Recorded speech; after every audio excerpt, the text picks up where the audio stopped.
ณหมู่บ้านอันเงียบสงบแห่งหนึ่งในแถบอีสานดึกสงัดแสงจันทร์ส่องนวลลงมากระทบหลังคาเรือนไม้เก่าแก่เสียงจิ้งหรีดเลไลดังระงมไปทั่วท่ามกลางความเงียบสงัดนั้นกลับมีเรื่องราวลึกลับที่ชาวบ้านต่างหวาดผวานั่นคือเรื่องของผีปอบยายดงแกเป็นหญิงชราที่อาศัยอยู่ในกระท่อมท้ายหมู่บ้านเพียงลำพังรูปร่างผอมแห้งผิวหนังเหี่ยวย่นดวงตาลึกโบดูน่ากลัวชาวบ้านตามล่ำลือกันว่ายายดงแกเลี้ยงผีปอบไว้ในไหดินเก่าแก่ที่ซ่อนอยู่ในกระท่อมของตนเองบางก็ว่าเห็นแสงประหลาดลอยออกจากกระท่อมยายดงในยามค่ำคืนบางก็ว่าได้ยินเสียงร้องค้างแผ่วเบาที่ฟังดูน่าขนลุกเรื่องราวของผีปอบยายดงเริ่มแพร่สะพัดเมื่อมีสัตว์เลี้ยงของชาวบ้านล้มตายอย่างผิดปกติบางตัวก็ตายโดยไม่มีบาดแผลใดๆแต่มีสภาพสูบผอมเหมือนถูกดูดพลังชีวิตไปชาวบ้านเชื่อกันว่า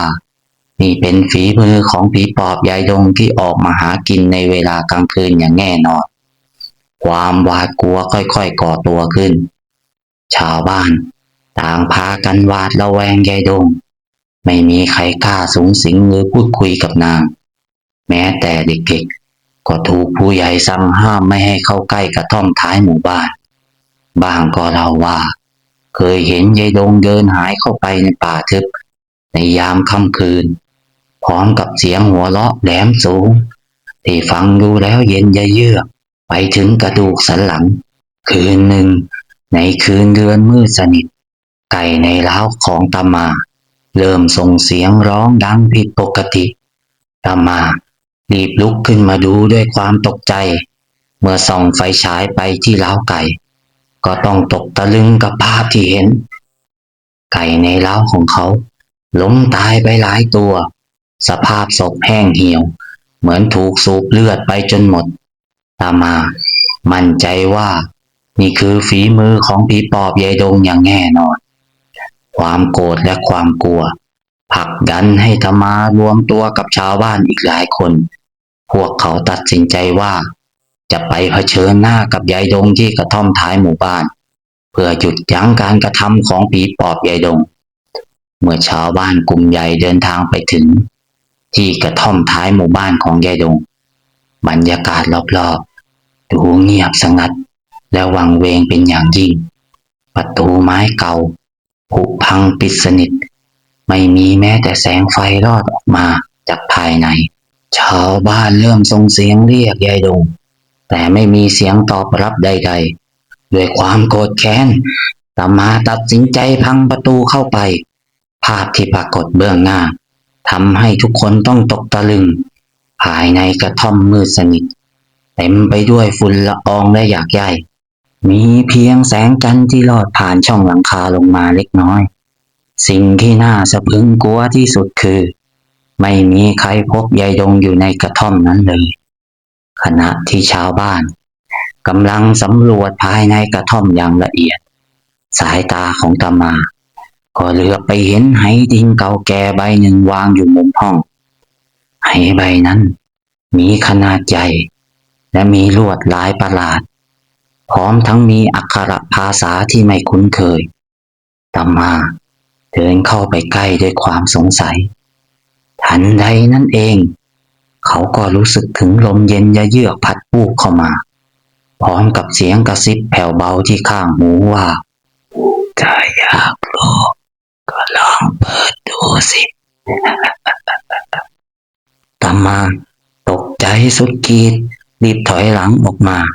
ชาวบ้านคนอื่นๆก็เริ่มรู้สึกถึงความผิดปกติพวกเขารู้สึกเหมือนกับว่ามีสายตาคู่หนึ่งกำลังจับจ้องมองมาอยู่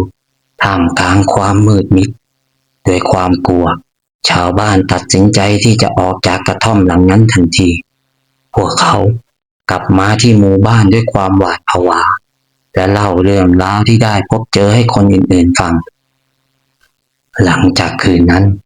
เหตุการณ์ประหลาดในหมู่บ้านก็ยังดำเนินต่อไปสัตว์เลี้ยงยังคงล้มตายอย่างต่อเนื่องแต่ไม่มีใครกล้าที่จะกลับไปที่กระท่อมของยายดงอีกความกลัวผีปอบยายดงได้ฝังลึกลงในจิตใจของชาวบ้านทุกคนจนกระทั่งวันหนึ่งมีพระธุดงค์รูปหนึ่งเดินทางผ่านมายังหมู่บ้านแห่งนี้เมื่อท่านทราบถึงเรื่องราวความทุกข์ของชาวบ้านท่านก็รู้สึกสงสารและตัดสินใจที่จะช่วยเหลือพระธุดงค์ได้เดินทางไปยังกระท่อมท้ายหมู่บ้านท่านได้ทำพิธีสวดมนต์และแผ่เมตตาไปทั่วบริเวณบ้านนั้นท่านก็ได้พบกับไหดินเก่าแก่ที่ซ่อนอยู่ในกระท่อมท่านจึงได้ทำการเปิดไหดินใบนั้นสิ่งที่อยู่ในไหนั้นไม่ได้เป็นผีร้ายอย่างที่ชาวบ้านคิดแต่กลับเป็นเพียงเครื่องรางของขลังเก่าแก่และดินที่เชื่อกันว่ามีอาถรรพ์ซ่อนอยู่พระธุดงค์ได้อธิบายให้ชาวบ้านฟังว่าความเชื่อและความกลัวที่พวกเขามีได้สร้างภาพหลอนและทำให้เกิดเหตุการณ์ต่างๆขึ้นหลังจากที่พระธุดงค์ได้ชี้แจงความจริงให้ชาวบ้านเข้าใจแล้วความหวาดกลัวที่เคยปกคลุมหมู่บ้านก็ค่อยๆจางหายไปชาวบ้านเริ่มกลับมาใช้ชีวิตอย่างปกติสุขอีกครั้งและเรื่องราวของผีปอบยายดงก็ยังกลายเป็นเพียงตำนานที่เล่าสืบต่อกันมาแต่ถึงกระนั้นในคืนเดือนมืดสนิทหากใครได้ยินหรือได้เดินผ่านกระท่อมท้ายหมู่บ้านบางทีอาจจะยังรู้สึกถึงลมเย็นยะยืดที่พัดผ่านพร้อมกับเสียงกระซิบแผ่วเบาที่ดังมาจากไกลๆเป็นระยะว่าถ้าอยากรู้ก็ลองเปิดดูสิ